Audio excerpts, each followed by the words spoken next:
नहमदुहु व नस्तईनुहु व नस्तगफिरुहु व नऊज़ु बिल्लाहि मिन शुरूरि अनफुसिना व मिन सय्यिआति अअमालिना मन यहदिहिल्लाहु फला मुदिल्ल लहु व मन युद्लिल फला हादिय लहु व अशहदु अन ला इलाहा इल्लल्लाहु वहदहु ला शरीका लहु व अशहदु अन्ना मुहम्मदन अब्दुहु व रसूलुहु सल्लल्लाहु तआला अलैहि व अला आलिहि व सहबिहि व सल्लम तस्लीमन कसीरा।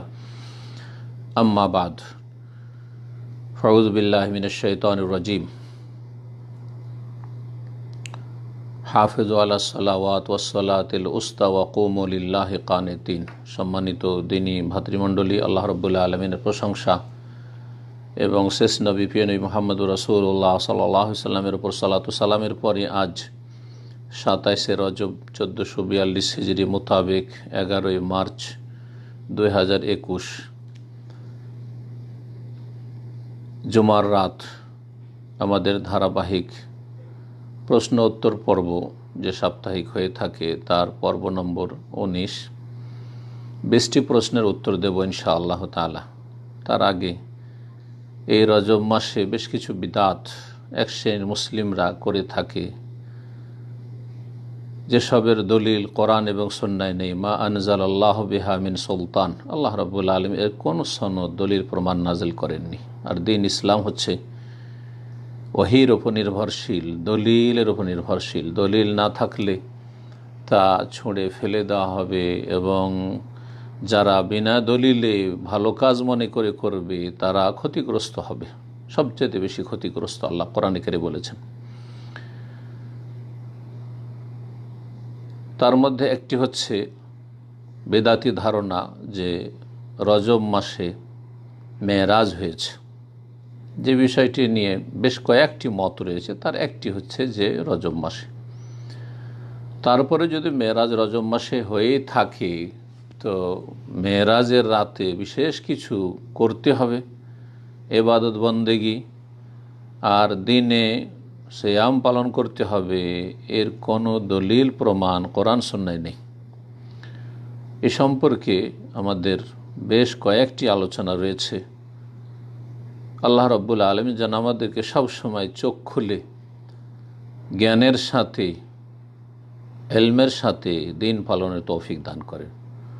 প্রথম এলম শিখা ফরজ, সঠিক জ্ঞান কোরআন সুন্নাহ ভিত্তিক, তা আল্লাহ যেন হাসিলের তৌফিক দান করেন এবং তারপরে বিশুদ্ধ ইবাদত বন্দেগী আর সহি শুদ্ধ আকীদা আমাদেরকে লালন করার তৌফিক দান করেন, ধরে রাখার তৌফিক দান করেন, আর উত্তম চরিত্রের অধিকারী হওয়ার তৌফিক দান করেন। আমাদের হালালে বরকত দান করেন, হারাম থেকে বেঁচে থাকার তৌফিক দান করেন। তবে মেরাজের রাতে রাসূলুল্লাহ সাল্লাল্লাহু আলাইহি সাল্লাম যা নিয়ে এসেছেন সেটি আমাদের জীবনে সবচেয়ে গুরুত্বপূর্ণ বিষয়। তৌহিদের পরে বরং তৌহিদের বাস্তবায়ন, তৌহিদের বহিঃপ্রকাশ, তা হচ্ছে 5 ওয়াক্ত সালাত।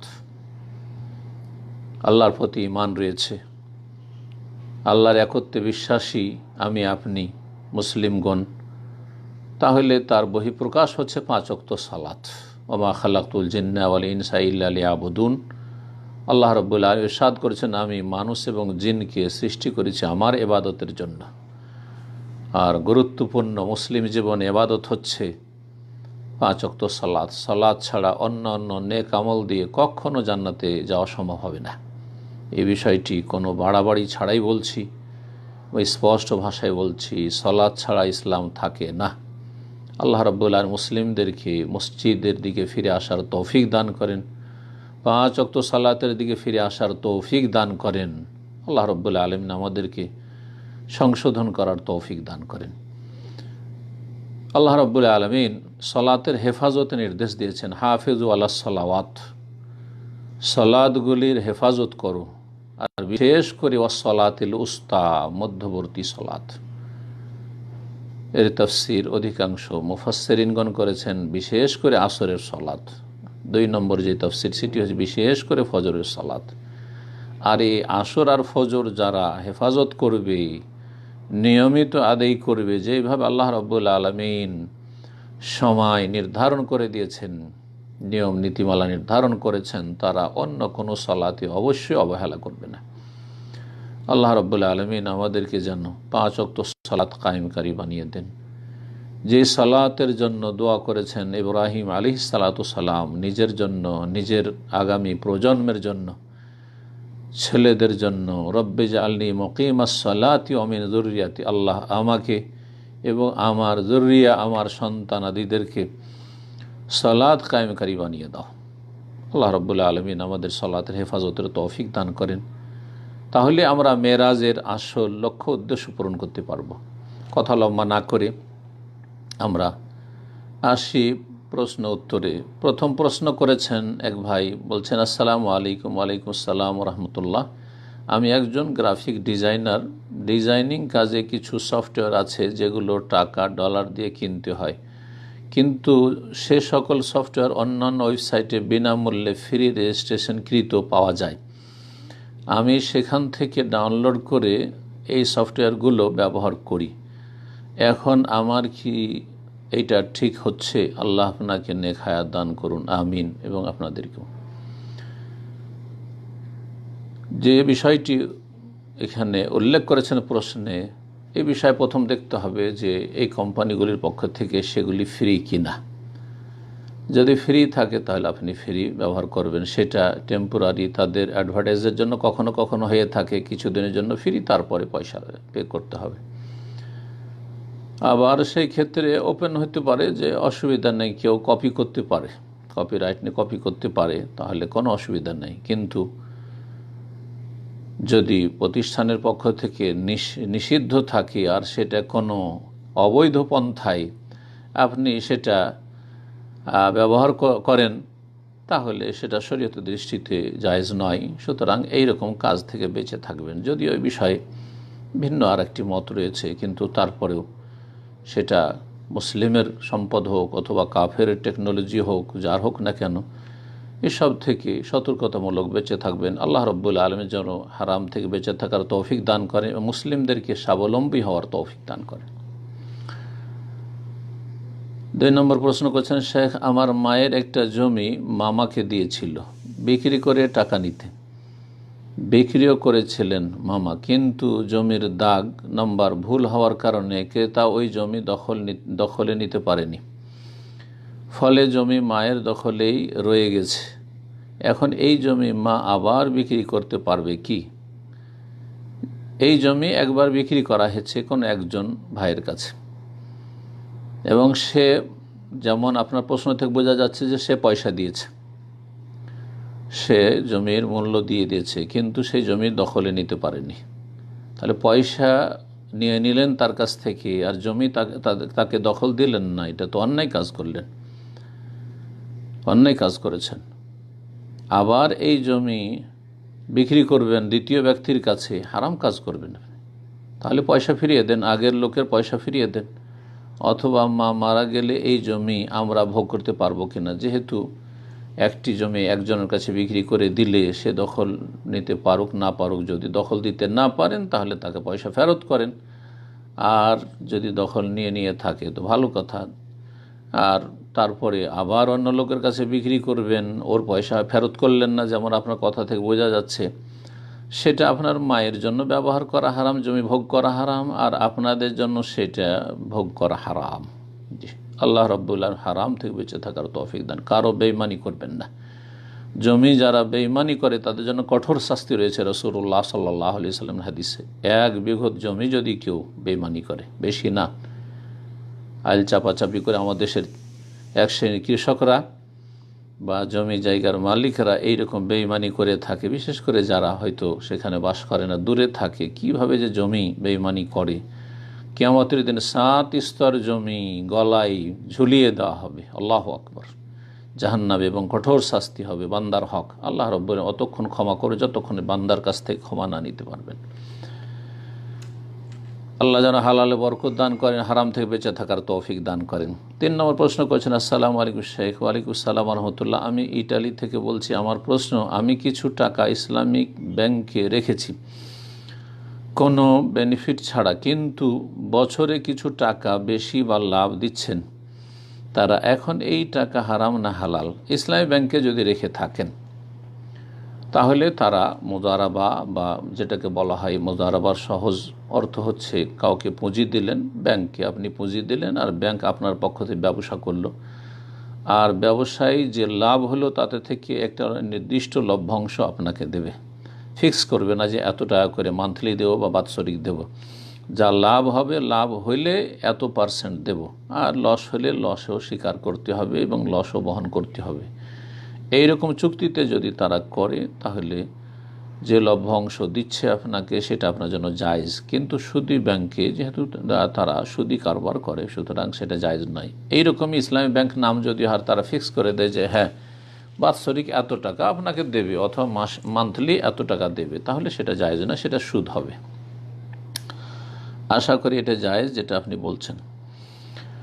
4 নম্বর প্রশ্ন করেছেন, আসসালামু আলাইকুম রহমতুল্লাহ। আলাইকুম আসসালাম রহমতুল্লাহ বরকাত। প্রশ্ন, শেখ প্রত্যেক মুসলমানের উপর তো দ্বীনি ইলম অর্জন করা ফরজ।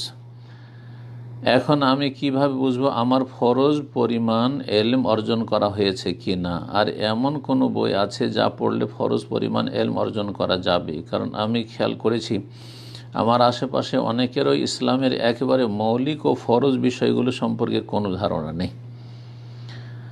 এখানে দুটো দিক সম্পর্কে জিজ্ঞেস করেছেন। একটা হচ্ছে যে দ্বীনের জ্ঞান অর্জন করা যেহেতু প্রতিটি মুসলিমের ফরজ, রাসূলুল্লাহ সাল্লাল্লাহু আলাইহি ওয়াসাল্লামের হাদিস সুনানে তিরমিজিতে রয়েছে, তালাবুল ইলমি ফরিদাতুন আলা কুল্লি মুসলিম, দ্বীনের জ্ঞান অর্জন করা ফরজ। এখানে ইলম মানে ইলমে শরঈ, আল্লাহ সম্পর্কে, আল্লাহর দ্বীন সম্পর্কে, আল্লাহ রাসূল সাল্লাল্লাহু আলাইহি ওয়াসাল্লাম সম্পর্কে জ্ঞান অর্জন করা, যে তিনটি মূলনীতি ফরজ আলা কুল্লি মুসলিম, প্রত্যেক মুসলিমের ওপর। এটা হচ্ছে ফরজে আইন একটা স্তর, আর একটা ফরজে কিফায়ার স্তর রয়েছে। এখানে ফরজ বলতে প্রতিটি মুসলিমের ওপর, ফরজে আইন। এখন আমি কিভাবে বুঝবো যে আমার ফরজ পরিমাণ ইলম অর্জন করা হয়েছে কি না? জি, কিভাবে বুঝবেন? এটা আপনাকে এভাবে বুঝতে হবে যে আপনি যখনই কোনো ইবাদত বন্দেগী করতে যাবেন তখন সেই ইবাদত সম্পর্কে শুরু থেকে শেষ পর্যন্ত সম্যক জ্ঞান থাকতে হবে মোটামুটি, যে কাইফা তা'বুদুল্লাহ, কীভাবে আল্লাহর ইবাদত বন্দেগী করবেন আপনি। জি,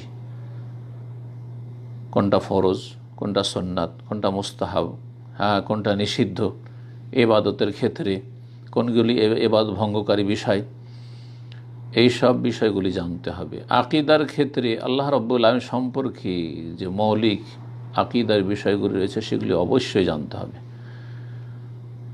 এই রকমই আকীদার যে অন্যান্য দিকগুলো রয়েছে, ইমানের যে 6টি স্তম্ভ রয়েছে, আল্লাহর প্রতি ইমানের পর মালায়েকার প্রতি ইমান, কিতাবসমূহের প্রতি ইমান, রসুলগণের প্রতি ইমান, পরকালের প্রতি ইমান, ভালো মন্দ তকদিরের প্রতি ইমান, এই বিষয়গুলি সম্পর্কে জানতে হবে।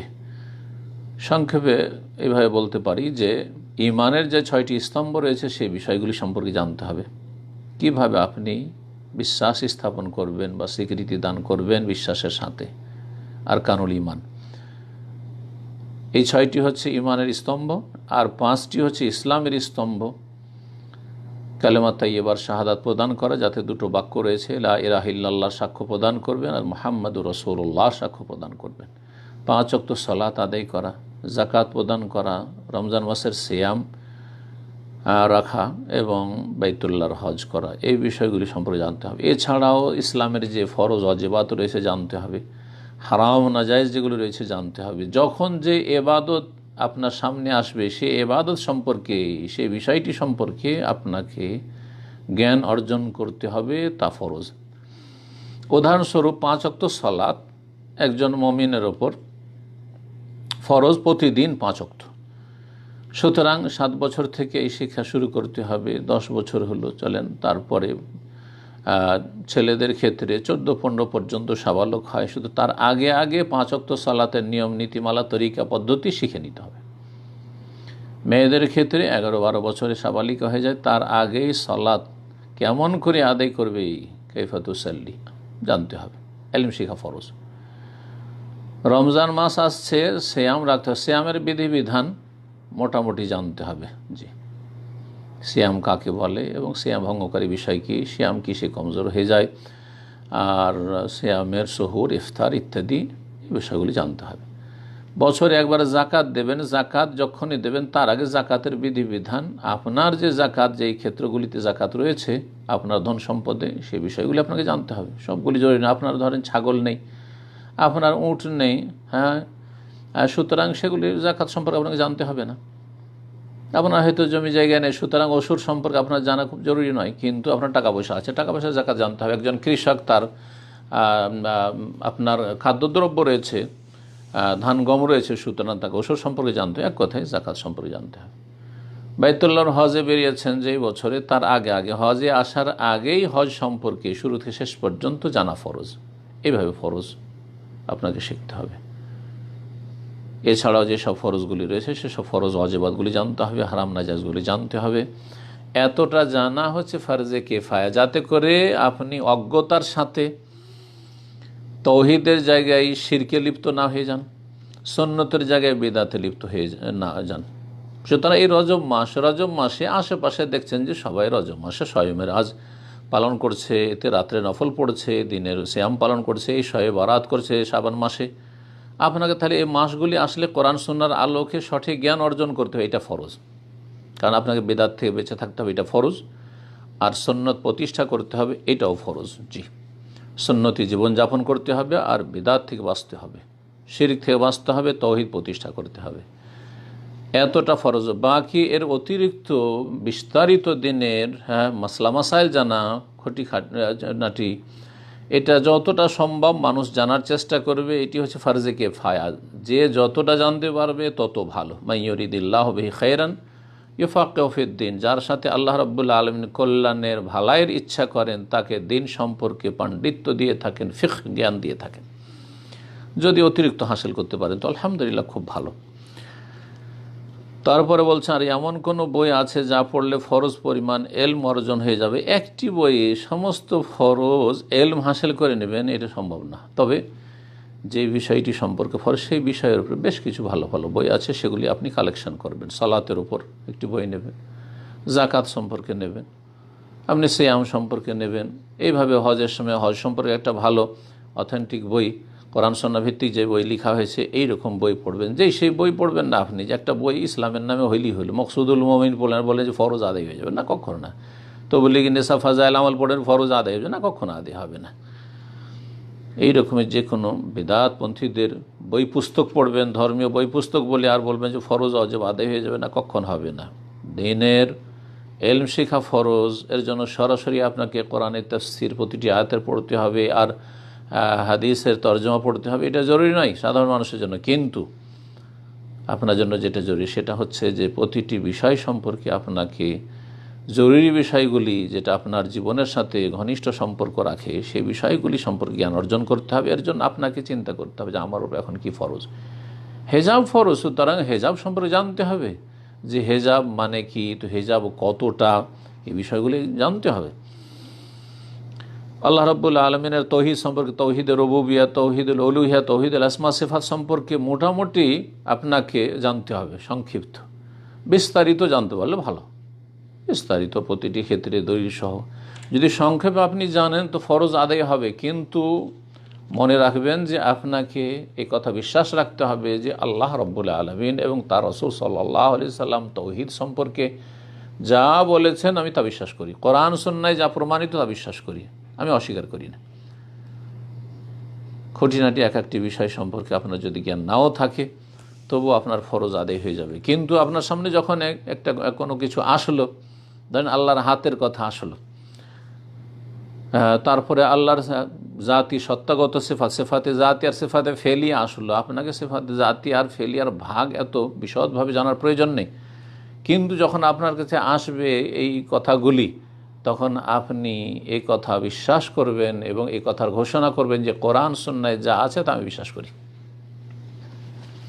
বলবেন না যে হাত মানে কুদরতি হাত, আল্লাহর চক্ষু মানে রক্ষণাবেক্ষণ, দেখাশোনা, না না না, তাহলে গোমরা হয়ে যাবেন। তো আশা করি বিষয়টি বুঝতে পেরেছেন। তারপরে বলছেন যে সমাজে এমন অনেক লোক আছে যারা ইসলামের একেবারে মৌলিক ও ফরজ বিষয়গুলো সম্পর্কে কোনো ধারণা নেই। হ্যাঁ, অধিকাংশ মুসলিম, নামে মাত্র মুসলিম। জি, আগাছা সব। মুসলিমরা যদি সত্যিকার মুসলিম হয়ে যেত তো মুসলিমদের এই দুর্দশা থাকতো না। জি, মুসলিমদেরকে আল্লাহ রাব্বুল আলামিন খায়রা উম্মাহ, শ্রেষ্ঠ উম্মাত বলেছেন, পৃথিবীর নেতৃত্ব তাদের হাতে তুলে দিয়েছেন। এর বাস্তব প্রমাণ এই 1400 বছরের প্রথম যুগের স্বর্ণযুগের ইতিহাস। জি, কিন্তু তাদের কাছ থেকে নেতৃত্ব আবার কেড়ে নিয়েছেন যখন তারা আল্লাহর দিন থেকে সরে গেছে। আল্লাহর দিনের দিকে আবার ফিরে আসে, আল্লাহ আবার নেতৃত্ব ফিরিয়ে দেবেন। আল্লাহ রাব্বুল আলামিন যেন ফিরে আসার তৌফিক দান করেন। 5 নম্বর প্রশ্ন, শেখ আসসালামু আলাইকুম। ওয়ালাইকুম আসসালাম রহমতুল্লাহ, কেমন আছেন? আলহামদুলিল্লাহ। আমি সৌদ আফ্রিকা থেকে বলতেছি। আমার প্রশ্ন হলো, এশার নামাজের ওয়াক্তে এশার নামাজের ওয়াক্তে থেকে 10-15 মিনিট আগে নামাজ পড়া যাবে কি? বলতে চাইছেন যে এশার ওয়াক্ত এখনও শুরু হয়নি, 10-15 মিনিট বাকি আছে, সময়ের পূর্বে কি সালাত আদায় করা যাবে? এই এশার ওয়াক্ত বলতে আপনি কি বুঝেছেন? যদি এটা বুঝেন যে সেই মসজিদে যে ওয়াক্ত নির্ধারণ আছে সেটা ধরেন মাগরিব সূর্য ডুবার পর থেকে 2-2.5 ঘন্টা বা 3 ঘন্টা পরে, তাহলে বলবো যে হ্যাঁ আগে পড়া যাবে, আজান না হলেও পড়া যাবে। কিন্তু যদি এটার উদ্দেশ্য হয় যে এশার ওয়াক্ত আসলে যে হিসাবে হয়, মাগরিবের ওয়াক্ত শেষ হলো, এশার ওয়াক্ত শুরু হয়ে গেল, এখন মাগরিবের ওয়াক্তই শেষ হয়নি আর এশা পড়ছেন আপনি 15 মিনিট আগে, তাহলে আপনার এশা পড়া জায়েজ হবে না বিনা শারঈ কারণে। শারঈ কারণ হচ্ছে সফরে যদি থাকেন তাহলে জমা করা জায়েজ। মাগরিব এশা জামা তাকদিম মাগরিবের সময় এশা পড়ে নিতে পারেন। প্রচণ্ড বৃষ্টি রয়েছে, ঝড় তুফান রয়েছে, রাস্তাঘাটে কাদা রয়েছে, অথবা দুশ্মনের ভয় রয়েছে, অসুস্থ রয়েছেন, বারবার উজু করা সম্ভব না আর বারবার সালাত পড়া কষ্টকর, এইরকম ক্ষেত্রগুলিতে জামা বাইনা সালাতেন করতে পারবেন। সেটা মাগরিবের সময় এশা পড়ে নেন অথবা এশার সময় মাগরিব পড়েন, জামা তাখির বা তাকদিম করেন, আগে করেন আর পরে করেন। এছাড়া বিনা কারণে আপনি সময়ের আগে এশার সালাত পড়বেন, সময়ের আগে অন্য কোনো সালাত পড়বেন, জায়েজ নয়। ইন্না সালাতা কানাত আলাল মুমিনিনা কিতাবাম মাওকুত, আল্লাহ রাব্বুল আলামিন সালাতের জন্য সময় সুনির্ধারিত করেছেন, শুরু এবং শেষ। সুতরাং তার আগেও সালাত হবে না, আর বিনা কারণে পরে সালাত পড়লেও সেটাও কবুল হবে না। শরীয়তের কারণ হইতে হবে। বিনা কারণে ঘুমিয়ে থাকলেন আর সূর্য ওঠার পরে ফজর পড়ছে, যেমন অনেক এই রকম কথিত মুসলিমরা রয়েছেন, এইদের সালাদগুলো হয় না। তবে শরীয়তসম্মত কারণ থাকে, ভুলে গিয়েছিল অথবা অনিচ্ছাকৃত ঘুমিয়ে গিয়েছিল, সেটা আলাদা কথা। এখন মাগরিবের সালাতের সময় কতক্ষণ থাকে এই বিষয়ে একটি গবেষণামূলক আপনাদেরকে তথ্য বলি। সেটা হচ্ছে 1 ঘন্টা 15 মিনিট। মাগরিবের সূর্য যখন ডুবলো তখন থেকে শুরু করে 1 ঘন্টা 15 মিনিট পরে মাগরিবের সালাতের সময় শেষ হয়ে যায়, তারপরে এশার সালাতের সময় শুরু হয়ে যায়। মাগরিব আর এশার সালাতের মাঝখানে কোনো ব্যবধান নেই, গ্যাপ নেই। আজান হয়তো 2 ঘন্টা পর হবে, 2.5 ঘন্টা পর হবে, আপনি 1 ঘন্টা 15 মিনিট পরে আউয়াল ওয়াক্ত হয়ে গেছে এশার, আজান হোক আর না হোক কোনো প্রয়োজন রয়েছে, সফরে রয়েছেন, আপনার উপরে জামাত ফরজ নেই অথবা জামাতে যাওয়া সম্ভব নয়, অসুস্থ আছেন, বাসায় পড়বেন, আপনি 1 ঘন্টা 15 মিনিট পরে এশার সালাত পড়ে নিতে পারেন, সেই এলাকা আজান হোক এশার আর নাই হোক। আশা করি বিষয়টি বুঝতে পেরেছেন। 6 নম্বর প্রশ্ন করছেন, শেখ আসসালামু আলাইকুম। ওয়ালাইকুম আসসালাম রহমতুল্লাহ, কেমন আছেন? আলহামদুলিল্লাহ। আমার প্রশ্ন হলো, আমার স্ত্রী ঠিক মতো নামাজ আদায় করে না, আল্লাহ হেদায়েত দান করুক। খেয়াল খুশি নামাজ আদায় করে, আমি অনেক বোঝানোর পরও লাভ হয়নি, এখন আমার কি করণীয়? অনেক বুঝিয়েছেন, কতদিন বুঝিয়েছেন জানি না, আপনার ধারণে অনেক, হয়তো 2-4-10 বার বলেছেন, হয়তো 2-1 মাস বলেছেন। আরও চেষ্টা করে দেখেন, যদি 5 ওয়াক্ত সালাত কায়েম করে তাহলে আলহামদুলিল্লাহ, আর না হলে বেনামাজি স্ত্রীকে নিয়ে সংসার করা জায়েজ নয়। যেমন বেনামাজি স্বামীর সাথে ঘর সংসার করা কোনো বোনের জন্য জায়েজ নয়। জি, কারণ সঠিক মত হচ্ছে এবং সাহাবায়ে কেরামদের এজমা হচ্ছে, আর কোরআন সুন্নাহর দলিল, স্পষ্ট দলিল হচ্ছে যে যেই ব্যক্তি 5 ওয়াক্ত সালাত পড়ে না সে মুসলিম থাকে না, আর মুসলিমের সাথে বিবাহ টিকে থাকবে, কাফের সাথে মুরতাদের সাথে বিয়ে থাকবে না। সুতরাং আর আপনাকে আল্লাহ রাব্বুল নেতৃত্ব দিয়েছেন, সুতরাং এমন স্ত্রীকে রাখবেন না যেই স্ত্রীকে অনেক চেষ্টা করার পরেও সালাত আদায় করাতে পারছেন না, তাকে রাখা জায়েজ নয়। আল্লাহ রাব্বুল আপনার জন্য ভালো ব্যবস্থা করুন, তাকে হেদায়েত করে দেওয়ার মাধ্যমে অথবা তার থেকে মুক্তি লাভের মাধ্যমে।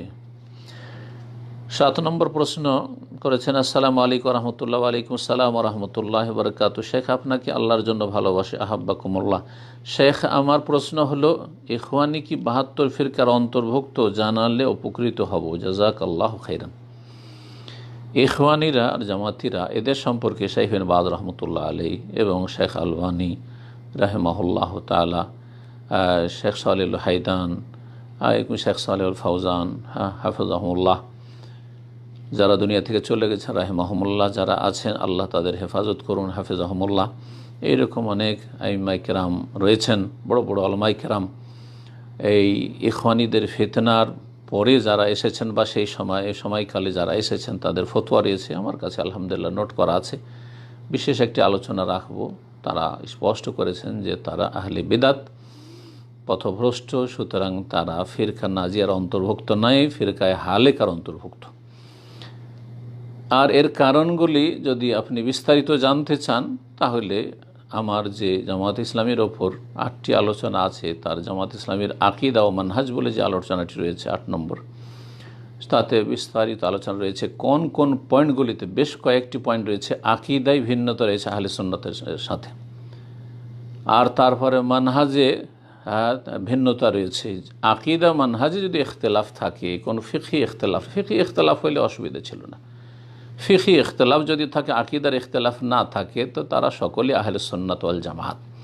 পক্ষান্তরে আকীদা মানহাজের যদি ইখতিলাফ থাকে কারো আহলে সুন্নাত ওয়াল জামাতের সাথে, তাহলে তারা আহলে সুন্নাত ওয়াল জামাতের অন্তর্ভুক্ত নয়, তায়েফায়ে মানসুরা সাহায্যপ্রাপ্ত দলের অন্তর্ভুক্ত নয়, এবং ফিরকা নাজিয়া নাজাতপ্রাপ্ত দলের অন্তর্ভুক্ত নয়। তারা 72 ফিরকার অন্তর্ভুক্ত হবে। আল্লাহ রাব্বুল আলামিন তাদেরকে যেন সঠিক বুঝ দান করেন এবং তাদের অনিষ্ট থেকে উম্মতে মুসলিমার আল্লাহ যেন হেফাজত করেন।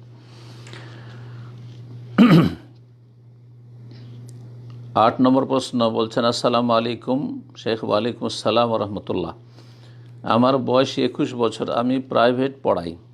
আমার কাছে 15-16 বছরের ছেলে মেয়ে সবাই একসঙ্গে পড়ে, আর মেয়েরা মোটামুটি পর্দা করে আসে, পুরো পর্দা করে না। এই অবস্থায় আমি কি তাদের প্রাইভেট পড়াতে পারবো? আপনি জানি না প্রশ্নকারী পুরুষ না মহিলা, তো যেই হোক না কেন, 15 বছর এবং 15-16 বছরের ছেলে মেয়েদেরকে পড়াচ্ছেন, একসঙ্গে পড়াচ্ছেন না, একসাথে মিক্সিং ক্লাস করাবেন না, বরং দুটো কক্ষ রাখেন। ঠিক আছে, যদি পড়াইতে হয় দুটো কক্ষ রাখেন, এক কক্ষে ছেলেরা বসবে, এক কক্ষে মেয়েরা বসবে। আর সবচেয়ে বেশি সতর্কতা হচ্ছে যে মেয়েদেরকে শুধু মেয়ে শিক্ষিকা পড়াবে, মহিলা শিক্ষিকা পড়াবে, আর ছেলেদেরকে ছেলে শিক্ষক পড়াবে। তাহলে আপনি সমস্ত রকমের যে আপত্তিকর দিকগুলো রয়েছে, কোরআন হাদিসের দৃষ্টিতে হারামের দিক রয়েছে, সেগুলি থেকে বেঁচে থাকবেন। আল্লাহ রাব্বুল হালালে বরকত দেবেন, আর কিছু হালাল খাবেন, কিছু হারাম খাবেন, হালাল হারাম মিক্সচার করে উপার্জন করবেন, এইরকমটা করবেন না, আল্লাহ বরকত দেবেন না। আর যদি একান্ত নিরুপায় হয়, যেমন সরকারি স্কুলে সেখানে সহশিক্ষা রয়েছে, তাহলে একসাথে বসাবেন না, বরং এক সাইডে মেয়েদেরকে, এক সাইডে ছেলেদেরকে। তারপরও সেটা জায়েজ না, মিক্স যে সহশিক্ষা, এটা শরীয়তের দৃষ্টিতে জায়েজ নয়। আপনি যে প্রাইভেটের কথা বলেছেন, যদি আপনি অভাবী হন, প্রথম কথা অভাবী না হন, তো এই সন্দেহপূর্ণ আর হারামের সংমিশ্রণ যাতে রয়েছে এই রকম রুজি পরিত্যাগ করুন, আল্লাহ বরকত দেবেন। আর যদি একেবারে অভাবী হন, তো বলবো যে দুটো কক্ষে বসান, ছেলেদেরকে এক কক্ষে, মেয়েদেরকে আর এক কক্ষে, অথবা শুধু ছেলেদেরকে ছেলে শিক্ষক পড়ান, এটা সবচেয়ে ভালো যেটা বললাম, আর মেয়েদেরকে মেয়ে শিক্ষিকা পড়াক। আল্লাহ রাব্বুল এইসব হারাম থেকে অনেক সময় কি আপনার ঈমান ধীরে ধীরে দুর্বল হয়ে যাবে। আপনি তো একজন মানুষ, সুতরাং এসব মেয়েরা সাবালিকা হয়েছে, তাদের দিকে আপনার বদনজর যাবে। জি, শয়তান সুযোগ নেবে। আল্লাহ রাব্বুল এই শয়তান অনিষ্ট থেকে আমাদের আপনাদের সকলকে যেন এই ফিতনা থেকে বেঁচে থাকার তৌফিক দান। তারপরে এক ছেলে আর এক মেয়ের সাথে আজকাল দেখছেন না কি হচ্ছে। সুতরাং এই ছেলে মেয়েদেরকে একসঙ্গে করে পড়ানো এটা শরীয়তে জায়েজ নাই। এই বিষয়টিতে কোনো দ্বিমত নেই। চেহারা ঢাকা ফরজ ওয়াজিব না, ফরজ ওয়াজিব নয়, সুন্নাত মুস্তাহাব, এতে ইখতিলাফ রয়েছে, এর আগেও বলেছি। কিন্তু সহশিক্ষা হারাম, একমত উলামায়ে কেরাম, এতে কোনো ইখতিলাফ নেই, কোনো আলেমে দিন বা কোনো মাযহাব কথা বলে না যে সহশিক্ষা জায়েজ। কিন্তু সহশিক্ষার এই ফিতনা পাশ্চাত্য সভ্যতা থেকে এসেছি, কারণ আমাদের দেশের লেখাপড়া করা বা মুসলিম বিশ্বের লেখাপড়া হচ্ছে পশ্চিমা লেখাপড়া স্কুল কলেজের। সুতরাং পশ্চিমাদের সেই হারাম সভ্যতা মুসলিমরা ধীরে ধীরে ধীরে ধীরে বরণ করে নিয়েছে। মুসলিমদেরকে সঠিক বিষয়টি বুঝার অনুধাবনে তৌফিক দান করুন, এবং যারা ক্ষমতায় রয়েছেন এবং যাদেরকে আল্লাহ নেতৃত্ব দিয়েছেন তাদেরকে এই বিষয়টি বিশেষ করে উপলব্ধি করার তৌফিক দান করেন, এবং ছেলেদের জন্য মেয়েদের জন্য পৃথক শিক্ষা অঙ্গনের ব্যবস্থা করার তৌফিক দান করেন। 9 নম্বর প্রশ্ন। আসসালামু আলাইকুম। ওয়ালাইকুম আসসালাম রহমতুল্লাহ। উজুতে মোজার ওপর পা মাসা একদিন এবং সফরে উজুতে মোজার ওপর পা মাসা একদিন এবং সফরে 3 দিন হলে এর মধ্যে কি প্রসাব পায়খানা করেও কি মোজার উপর মাসা যথেষ্ট হবে? হ্যাঁ, পেশাব পায়খানা করেন, সমস্যা নেই। পেশাব পায়খানা করলেন, উজু নষ্ট হয়ে গেল, আবার উজু করেন, মাসা করেন, এই জন্যই তো মাসা।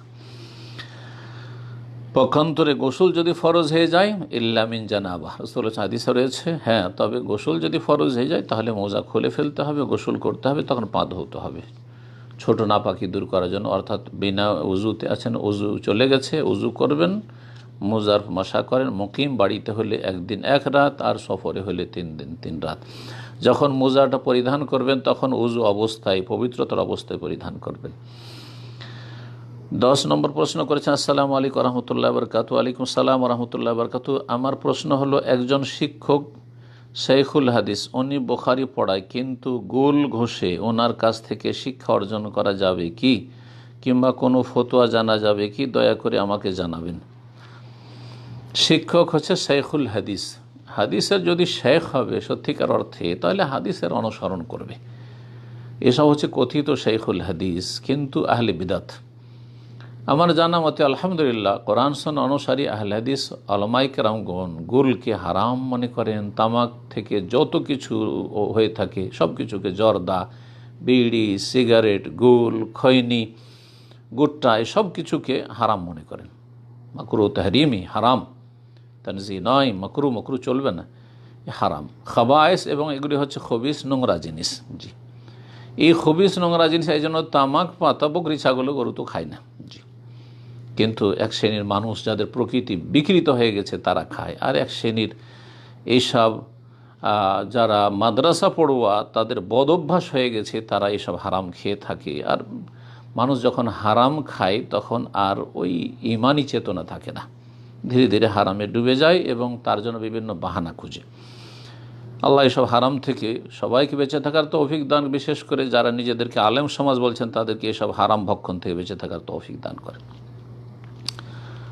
উনি বুখারী পড়ান কিন্তু গোল ঘষেন, হারাম কাজ করেন, তার কাছ থেকে শিক্ষা অর্জন করা যাবে কি? যদি বিকল্প ভালো কোনো শেখুল হাদিস আলেম পান তাহলে তার কাছ থেকে শিখবেন না, তার কাছ শিখবেন না। কিন্তু যদি দেখা যায় তার মতো কোনো আলেম নেই আর তার এই দোষ রয়েছে, সেই হারাম ভক্ষণ করে, কিন্তু তার কাছে এলিম রয়েছে। প্রথম কথা, কোরআন শোনা এলিম হইতে হবে। মজহাবি অন্ধ মোকাল্লিদ, মোকাল্লিদের আবার কিসের এলিম থাকে? ও তো মোকাল্লিদ মানি তো বলছে যে আমার কোনো ইজতিহাদের অধিকার নেই, আমি তো একজন ইমামের অন্ধ মরিদ, অন্ধ মোকাল্লিদ। মোকাল্লিদ মানে কি? তাকে রশি দিয়ে দিয়েছে, আমাকে যেদিকে টানবেন সেদিকে যাব। সুতরাং তাদের কাছে এলেম আর কি থাকবে? কিন্তু তারপরে তারা এলেমের দাবিদার। যদি দেখা যায় যে তার কাছে দিন শিখতেই হচ্ছে, তার বিকল্প কেউ নেই, তাহলে প্রয়োজনে এলিম শেখা, এমন সাবজেক্ট শেখা যায় যেটা অন্য কারো কাছে এত সুন্দরভাবে পাচ্ছেন না অথবা পাচ্ছেন না। তবে এই হারাম খাওয়া ব্যক্তি যে হারামে লিপ্ত, আর আরেকজন হচ্ছে বিদাতি, বিদাতপন্থী। বিদাতি আলেমের কাছে এলিম শেখা যাবে না, কারণ এলিম শিখছেন দিনের, আর সে হচ্ছে বিদাতি। সুতরাং বিদাতির কাছে যখন দিনই এলিম শিখবেন তখন সেই ব্যক্তি সেখানে বিষ ঢুকিয়ে দেবে, কারণ তার বিদাতি ধ্যান ধারণা, বিদাতি ইমান আমল রয়েছে।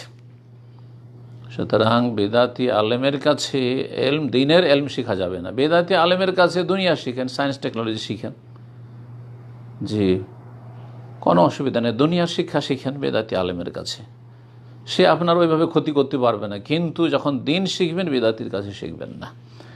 আর বেদাত ছাড়া অন্যান্য পাপে যারা জড়িয়ে আছে, আর এই শ্রেণীর যারা হারাম খাচ্ছে ধরেন, অথবা হারাম কাজ করছে, গীবত করছে, চুগলখড়ি করছে ইত্যাদি বদ অভ্যাস রয়েছে, হারামে জড়িয়ে আছে, কিন্তু শিরক বেদাত মুক্ত, তাদের থেকে এলম শিখতে পারবেন। কিন্তু যদি সৎ নেক ওস্তাদ পান, তাহলে এইরকম অসৎ গুনাহগার ওস্তাদের কাছে এলম শিখবেন না। আল্লাহ রাব্বুল আলামিন যেন বুঝার তৌফিক দান করেন এবং সকলকে আল্লাহ রাব্বুল আলামিন হিদায়াতের উপর কায়েম রাখেন। 11 নম্বর প্রশ্ন বলছেন, আসসালামু আলাইকুম রহমতুল্লাহ বরকাতু। ওয়ালাইকুম আসসালাম রহমতুল্লাহ বরকাতু। ওযু করার পর দোয়া বলতে ভুলে গেলে সালাতের সময় মনে পড়লে করণীয় কি? ওযুর পরে যে দোয়া রয়েছে, কালিমা শাহাদাত, আশহাদু আল্লা ইলাহা ইল্লাল্লাহ ওয়া আশহাদু আন্না মুহাম্মাদান আবদুহু ওয়া রাসূলুহু, আর তারপরে আল্লাহুম্মা জাআলনি মিনাত তাওয়াবিন ওয়া জাআলনি মিনাল মুতাতাহহিরিন, যদিও এই হাদিসটিকে এই বলা হয়েছে। আর একটি দোয়া রয়েছে, সেটা হাসান, সেটার আমল করতে পারেন। সেটা হচ্ছে মজলিসের কাফারে যে দোয়াটি, সুবহানাকা আল্লাহুম্মা ওয়া বিহামদিকা আশহাদু আল্লা ইলাহা ইল্লা আনতা আস্তাগফিরুকা ওয়া আতুবু ইলাইক, এগুলি পড়া সুন্নাত, এগুলি পড়া হচ্ছে সুন্নাত। সুতরাং কেউ যদি ভুলে যায় তো ইনশাআল্লাহ তাআলা তার ওযু হয়ে যাবে। ওযুতে একটু ত্রুটি হইল, সুন্নত ছুটে গেল, কিন্তু ওযু হয়ে যাবে, সুতরাং তার সালাত হয়ে যাবে। আর বিলম্ব করে পড়া আর প্রয়োজন নেই, আর সালাতের ভিতর পড়া যাবে না। জি, যদি উজু করার পরে পরে কিছুক্ষণের মধ্যেই মনে হয়ে যায় যে উজু করে এখনও হয়তো হাত মুখ মুছছেন, সেই সময় মনে হয়েছে তো পড়েন। আর যদি ভুলে গিয়ে কিছু সময় হয়ে গেছে, তাহলে আর পড়ার কোনো প্রয়োজন নেই। 12 নম্বর প্রশ্ন করেছে, আসসালামু আলাইকুম। ওয়ালাইকুম আসসালাম রহমতুল্লাহ। আমি ময়মনসিংহ থেকে মোহাম্মদ রাশেদুল ইসলাম। আমার প্রশ্ন হলো, মজহাবি মোল্লা যারা সহিহ হাদিসের বিরুদ্ধে আমল করে থাকে এবং সাধারণ মানুষের মাঝে বলে মজহাব মানা ওয়াজিব, তাদের সাথে আমাদের কি করণীয় হওয়া উচিত? তারা রোগী, অসুস্থ রোগী মানুষের সাথে ডাক্তার যারা শরীরের চিকিৎসক, তারা কি আচরণ করে? তাদের মায়া মমতা করে, তাদের হিতাকাঙ্ক্ষী হয়, তাদের ভালো চিকিৎসা করার ব্যবস্থা করে, তাদেরকে রোগ থেকে আরোগ্য করার আপ্রাণ চেষ্টা করে। যদি আন্তরিক ডাক্তার হয়, তাহলে ঠিক তেমনই আপনিও একজন সহি আকিদার মানুষ, মাশাআল্লাহ, কোরআন সুন্নাহর অনুসারী মানুষ, মাশাআল্লাহ, অথবা তালেব ইলম একজন আলেম। সুতরাং আপনি এই রোগীদের, যারা দিনের ক্ষেত্রে, ইমান ইসলামের ক্ষেত্রে রোগী, তাদের জন্য হিতাকাঙ্ক্ষী হবেন, দরদি হবেন, তাদেরকে রোগমুক্ত করার চেষ্টা করবেন। যদি সেটা সম্ভব হয়, যথাসাধ্য চেষ্টা করে যাবেন, কিন্তু নিজেকে বাঁচিয়ে রেখে, তার অনিষ্ট থেকে নিজেকে বাঁচিয়ে রেখে। মজহাবি মোল্লা মানে সমাজের তারা আলেম, আর তাদের অনিষ্ট আরও বেশি, কারণ তাদের অন্তরে বেশি ভাইরাস রয়েছে, আর তারা মানুষকে বিভ্রান্ত করছে, কোরআন সুন্নাহর পথে আসতে বাধা সৃষ্টি করছে। বরং যারা কোরআন সুন্নাহ অনুসারী হয়েছে, তাদের বিরুদ্ধে জনগণ মূর্খদেরকে খেপিয়ে দিচ্ছে। তো এই রকম লোকদেরকে হেদায়েত করাটা অত সহজ নয়। আল্লাহ রাব্বুল আলামিন বিশেষ রহমত না হলে সাধারণত বিদাতি মোল্লাগুলো হেদায়েত হয় না, তাদের মগজে ভাইরাস ঢুকে থাকার কারণে, এবং তাদের মধ্যে তাকাব্বুর, অহমিকা কাজ করছে, যার ফলে সুতরাং তাদের হেদায়েত নসিব হয় না। তো আপনি চেষ্টা করে যাবেন যদি সম্ভব হয়, আর যদি চেষ্টা করে সম্ভব না হয় দেখছেন, তাহলে তার অনিষ্ট থেকে নিজেকে বাঁচিয়ে রাখবেন, নিজের পরিবারকে বাঁচিয়ে রাখবেন, নিজের আপনজন প্রিয়জনদেরকে, বা যারা জনগণ, তাদেরকে সতর্ক সাবধান করার চেষ্টা করবেন। আল্লাহ রাব্বুল সকলকে হেদায়েত দান করুক। আর যদি দেখা যায় যে সেখানে সালাত আদায় করতে হচ্ছে নিরুপায়, আর বড় শিরকে তারা লিপ্ত নাই, তাহলে তাদের পিছনে সালাত আদায় করবেন। আর যদি দেখা যায় যে আলহামদুলিল্লাহ বিকল্প ব্যবস্থা আছে, পাশে মসজিদ আছে যেখানে সুন্নত ভিত্তিক সালাত হয়, তাহলে সেখানে গিয়ে সালাত আদায় করবেন। 13 নম্বর প্রশ্ন বলছেন যে, আমি ইন্ডিয়া থেকে বলছি। আমার প্রশ্ন হলো যে, আমার বাবা একটি এটিএম গার্ড এবং আমার শ্বশুর ও গ্রামীণ ব্যাংকের ম্যানেজার। আমি আমার স্বামীর সাথে থাকি। এখন তাদের উপার্জন কি আমার জন্য বৈধ? জি, আপনার জন্য বৈধ। মনে হচ্ছে প্রশ্ন করেছেন একজন বোন, তার শ্বশুর হচ্ছে ব্যাংকের ম্যানেজার, সুদী ব্যাংকের ম্যানেজার, আর বাবার বাড়ি তো একই অবস্থা। তা হচ্ছে যে এটিএম গার্ড, আর এটিএম হচ্ছে ব্যাংকের, আর সুদী ব্যাংক, ভারতে সুদী ব্যাংক ছাড়া কিছু নেই। তো এই হচ্ছে অবস্থা। তো বাবার বাড়িতেও যে চাকরি বাবা করেন, সেটাও হচ্ছে মানে হারামের সাথে জড়িত, আর শ্বশুর বাড়িতে যে চাকরি রয়েছে সেটাও হচ্ছে হারামের সাথে জড়িত, তাদের জন্য রুজি হারাম। কিন্তু আপনার যেহেতু অধিকার রয়েছে, আপনি আপনার স্বামীর কাছে ভরণ পোষণ নেবেন, সেটা কোথা থেকে দিচ্ছে আপনার দেখার বিষয় না। আপনার হক যে তাদের কাছে ভরণ পোষণ নেবেন, সুতরাং আপনার জন্য রুজি হালাল, কোনো অসুবিধা নেই। আর আমি যেখানে থাকি সেখানে হিন্দু ধর্মের দীপালি উৎসব ও তার অনেক উপহার, মিষ্টি, জামা কাপড় দেয়, এগুলো কি নেওয়া যাবে? যথাসাধ্য এগুলোকে এড়িয়ে চলবেন। মিষ্টি, সাধারণত এই মিষ্টিগুলো যদি সেই দেবদেবীর জন্য উৎসর্গ করা হয়, তাহলে তো সেগুলো হচ্ছে গায়রুল্লাহর জন্য উৎসর্গ করা হয়েছে, তো সেগুলি মোটেই খাবেন না। আর জামা কাপড় সেই তাদের যে উৎসব রয়েছে, উৎসব উপলক্ষে যদি দিয়ে থাকে, তাহলে সেগুলিও গরিব মিসকিনকে দিয়ে মুক্ত হওয়ার চেষ্টা করবেন, নিজেরা ব্যবহার না করে। যারা সমাজের গরিব অসহায় তাদেরকে দিয়ে দিয়ে মুক্ত থাকবেন বা সতর্ক থাকবেন। আল্লাহ রাব্বুল আলামিন হেফাজত করুন। 14 নম্বর প্রশ্ন। আসসালামু আলাইকুম শেখ। ওয়ালাইকুম আসসালাম রহমতুল্লাহ। উজু করার পর শরীরে নাপাকি লাগলে করণীয় কি? উজু লাগার পরে শরীরে যদি নাপাক কোনো বস্তু লেগে যায়, তাহলে সেই জায়গাটুকু ধুয়ে নেবেন। যেই জায়গায় নাপাকি লেগে সেই জায়গাটুকু ধুয়ে নেবেন।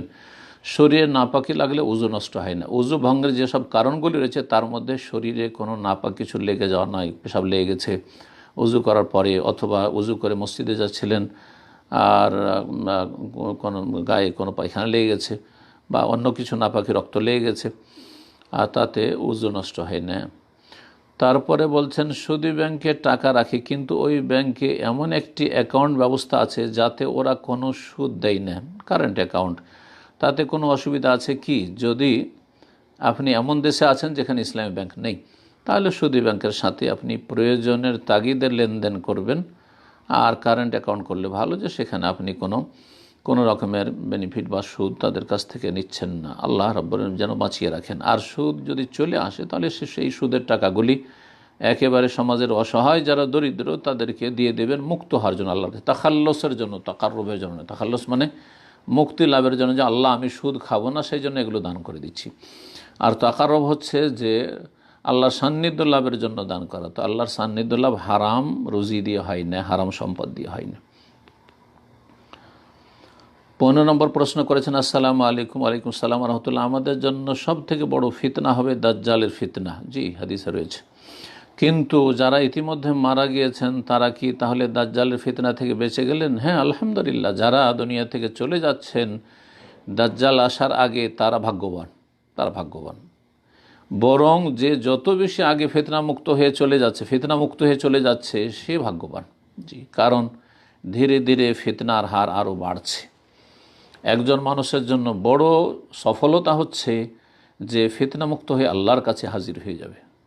এজন্য কারো যদি মওত তাড়াতাড়ি চলে আসে, তাতে বিচলিত হওয়ার কিছু নেই, পেরেশান হবেন না। দুনিয়া হচ্ছে ফিতনার জায়গা, দুনিয়া হচ্ছে কষ্টের জায়গা, দুনিয়া কোনো সুখের জায়গা নয়। আর দুনিয়া সিজনুল মুমিন, মুমিনের জন্য জেলখানা।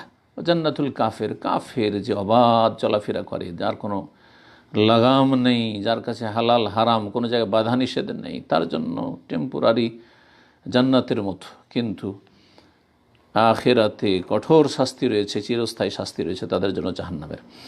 সুতরাং যদি কোনো ব্যক্তি ঈমানের অবস্থায় চলে যেতে পারে, এটা আল্লাহ রাব্বুল পক্ষ থেকে বড় নিয়ামত। আল্লাহ রাব্বুল আলামিন যেন সমস্ত রকমের ফিতনা থেকে আমাদেরকে বাঁচিয়ে রাখেন, এবং দাজ্জালের ফিতনা থেকে আল্লাহ আমাদের এবং ভালো মানুষদের হেফাজত করেন।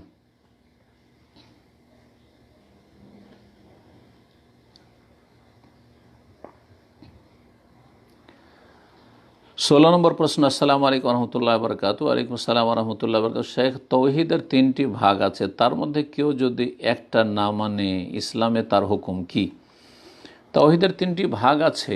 উলামায়ে কেরামগণ কোরআন এবং হাদিস ইস্তিকরা করে, মানে তন্ন তন্ন করে তলাশ করে আয়াত এবং হাদিসগুলি সামনে রেখে দেখেছেন যে তৌহিদকে যদি আমরা 3 ভাগ করি, তাহলে তৌহিদের আল্লাহর একত্বের যতগুলি দিক রয়েছে সবগুলি আমরা মানুষের সামনে তুলে ধরতে পারবো। এইভাবে তারা ভাগ করেছেন।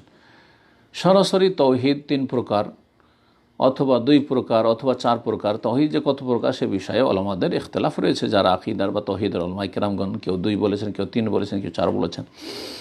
তো যাই হোক, প্রসিদ্ধ যেটি সেটি হচ্ছে তৌহিদ 3 ভাগে বিভক্ত: তৌহিদুর রুবুবিয়্যাহ, তৌহিদুল উলুহিয়্যাহ, তৌহিদুল আসমা ওয়াস সিফাত। এই ভাগগুলি যদি ভাগ হিসাবে অস্বীকার করে, কিন্তু এই ভাগে যে বিষয়গুলি আলোচনা করা হয়েছে সবগুলি স্বীকার করে, তাহলে তেমন কোনো অসুবিধা নেই। কারণ ভাগটা আল্লাহ রাব্বুল পক্ষ থেকে এইভাবে ভাগ করে দেওয়া হয়নি। কিন্তু এই ভাগের ভিতরে যে বিষয়গুলি আলোচনা হয়েছে, উদাহরণ দিয়ে বলি, যেন তৌহিদ, আল্লাহর কাজে একত্ব প্রতিষ্ঠা করা। হয়তো রুবুবিয়াত আমি তৌহিদ রুবুবিয়াত বলে জানি না, কিন্তু আল্লাহ রাব্বুল কাজে আমি তৌহিদ প্রতিষ্ঠা করি। সেই ক্ষেত্রে আমি তৌহিদের যতগুলি দিক আছে সবগুলি ঠিকভাবে প্রতিষ্ঠা করি। তৌহিদুল ইবাদা বা তৌহিদুল উলুহিয়্যাহ যার অপর নাম, আল্লাহ রাব্বুল আলামিনের ইবাদত বন্দেগীতে বান্দার কাজে আল্লাহর তৌহিদ প্রতিষ্ঠা করা, এগুলি সব আপনি মেনে চলছেন এবং তা প্রতিষ্ঠা করছেন, কিন্তু এই নামটি হয়তো মানছেন না কেউ, তাহলে এমন কোনো বড় অপরাধ করলো না, কারণ সে মূলত তৌহিদ প্রতিষ্ঠা করছে এবং তৌহিদকে মেনে নিচ্ছে, তৌহিদুল ইবাদাকে মেনে নিচ্ছে। এইরকম তৌহিদুল আসমা সিফাত নাম নিয়ে যায় আসে না, কিন্তু আল্লাহর নামগুলির ক্ষেত্রে, সিফাতগুলির ক্ষেত্রে যেভাবে আল্লাহ বলেছেন, যেভাবে রাসূলুল্লাহ সাল্লাল্লাহু আলাইহি সাল্লাম বলেছেন, কোরআন সুন্নাহয় যেভাবে রয়েছে, সেগুলি বিনা কোনো বিকৃতিতে, অস্বীকৃতিতে, নিষ্ক্রিয় না করে, ধরন নির্ণয় না করে, কোনো কিছুর সাথে তুলনা না করে যদি মেনে নেয়, আর তৌহিদুল আসমা সিফাত এর নামটি শুধু আমি এই নাম জানি না কিন্তু এই বিষয়গুলি আমি মানি, তাহলে তার তো তৌহিদ ঠিক আছে। তো আপনার উদ্দেশ্য যদি এটা থাকে যে সেই ব্যক্তি তৌহিদের আল্লাহর কাজে তৌহিদ মানে না বা আল্লাহর ইবাদত তৌহিদ মানে না, যেমন মাজার পূজারীরা আল্লাহ রাব্বুল আলামিনের ইবাদত তৌহিদ মানে না, তৌহিদ প্রতিষ্ঠা করেন না, বরং আল্লাহর ইবাদতে গৌস কুতুব আর এই মৃতদেরকে শরীক করছে। সুতরাং আল্লাহ ছাড়া অন্যকে মাজারে সেজদা করছে, আল্লাহ ছাড়া অন্যের জন্য জবাই করছে, আল্লাহ ছাড়া অন্যের জন্য মান্নত করছে, আল্লাহ ছাড়া অন্যের কাছে ফরিয়াদ করছে, ইয়া গৌস মাদাদ, ইয়া জিলানি মাদাদ, ইয়া খাজা মাদাদ, এসব করছে। সুতরাং কখনো মুসলিম হতে পারবে না যেই ব্যক্তি তৌহিদের কোনো একটি দিকে এইরকম গোলযোগ রাখলো যে সে তৌহিদের ওই দিকটাকে নষ্ট করলো, তাহলে সে মুসলিম থাকতে পারবে না, সে মুশরিক হয়ে যাবে। কিন্তু তার অজ্ঞতা দূর করতে, অজ্ঞতার কারণে বা সংশয়ের কারণে যদি এইরকম অপরাধে লিপ্ত থাকে, তাহলে তাকে সঠিক দিনের জ্ঞান দিতে হবে, তার সংশয়ে নিরসন করতে হবে এবং তাকে তার জেহালাত দূর করে তারপরে তারপর হুজ্জত কায়েম করতে হবে। তারপরে যদি সে না মানে, তাহলে তখন সে সত্যিকার তার কাজটা সবসময় শিরক, কিন্তু সেই ব্যক্তি তখন মুশরিক বলে গণ্য হবে।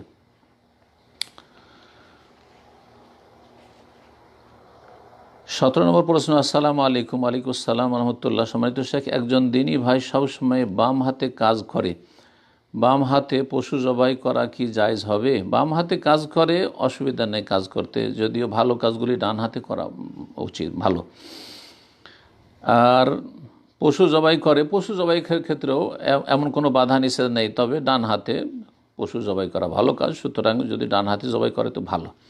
তবে যেই ক্ষেত্রে নিষেধ আছে তা হচ্ছে বাম হাতে পানাহার করা, সুতরাং বাম হাতে খেলে জায়েজ নয়।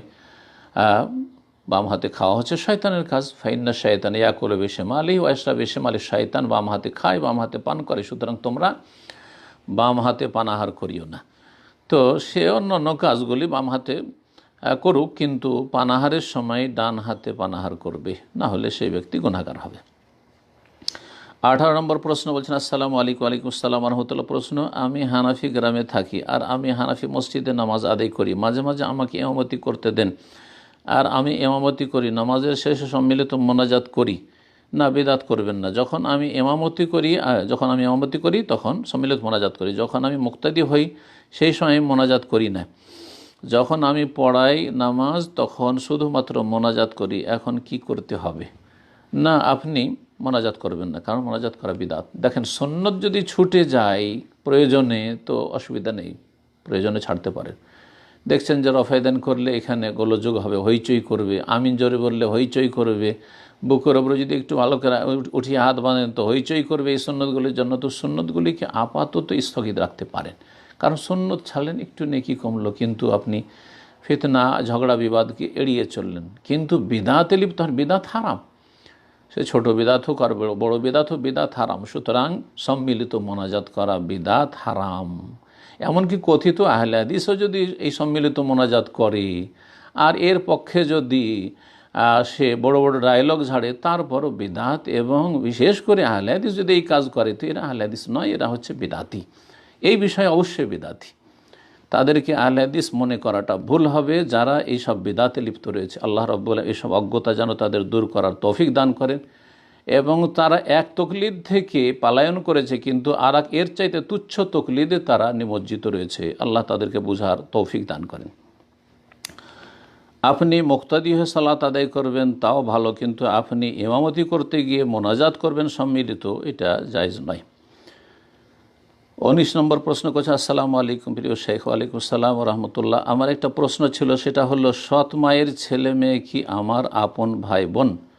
জি, সৎ মায়ের ছেলে মেয়ে কিন্তু আপনার বাপের, তো সৎ মায়ের পেট থেকে এসছে কিন্তু আপনার বাবার যদি জন্ম দেওয়া হয় তাহলে বৈমাত্রীয়, এখানে স্পষ্ট করেননি, যদি সৎ ভাই বোন হয় তাহলে তারা আপনার ভাই বোন, তাদের সাথে রক্তের সম্পর্ক আছে আপনার বাবার দিক থেকে, তাদের সাথে কি আমার সম্পর্ক রাখতে হবে? হ্যাঁ, অবশ্যই রাখতে হবে। বা না রাখলে কি গুনাহ হবে? অবশ্যই গুনাহ হবে, কারণ তাদের সাথে আপনার রাহিমের সম্পর্ক রয়েছে, সিলাতুল আরহাম, রক্তের সম্পর্ক রয়েছে, সুতরাং তাদের সাথে সিলাতুল আরহাম করতে হবে। হ্যাঁ, আপনার সৎ মা আপনার বাবার সাথে বিবাহ বসার আগে অন্য কোথাও বিবাহ হয়েছিল, আর তার থেকে যে ছেলেগুলো হয়েছে আপনার সাথে না বাপের দিক থেকে শরিক না মায়ের দিক থেকে শরিক, মাও আলাদা বাবা আলাদা, তাদের বিষয়টি ভিন্ন, তারপরেও তাদের সাথে সৎ ব্যবহার করতে হবে, যদিও তাদের সাথে রক্তের সম্পর্ক নেই। কিন্তু এখানে যে সৎ ভাই বোন, আপনার আপন ভাই বোনের পরেই হচ্ছে তাদের স্থান,